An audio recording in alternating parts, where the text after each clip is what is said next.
the mob's most spectacular success, as they sought control over all the big players, was their corrupting of FBI Director J. Edgar Hoover.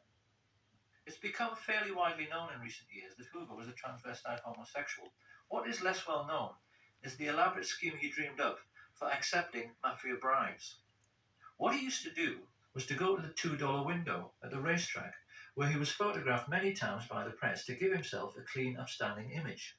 What the pressmen didn't know was that he always took along a crooked emissary who placed huge bets, which ran into the thousands, at another window on races which were fixed by the mob boss Frank Costello. By keeping Hoover supplied with millions in winnings and holding on to compromising photographs of the FBI chief having sex with his lover, Clyde Tolson, which several CIA agents claim they've seen, the mafia had American law enforcement entirely under their control. So the question then is, what do you do with that kind of power?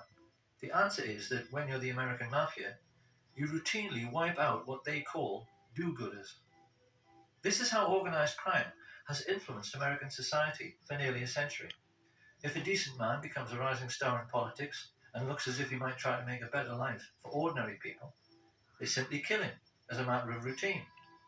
And in the book they wrote together, Chuck and Sam Giancana Jr.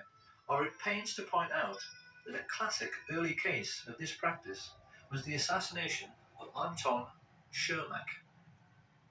Shermack was a Democratic politician who had tried to crack down on Al Capone's bootlegging operations. Many felt he would go on to become a great president himself, until he was shot while on stage with FDR by Giuseppe Zangara. After the murder, Zangara claimed it was a political act, and he ought to be entitled to clemency because he simply hated all rich people. But this was actually what he'd simply been told to say by the mob, who were using him as a fall guy. When he went to the electric chair, Sam Giancana turned to his brother and expressed his pleasure at how nice and neat the whole affair had been. And he further explained that choosing a patsy to wipe out a politician who was a do-gooder was something the Italian mafia had been doing forever.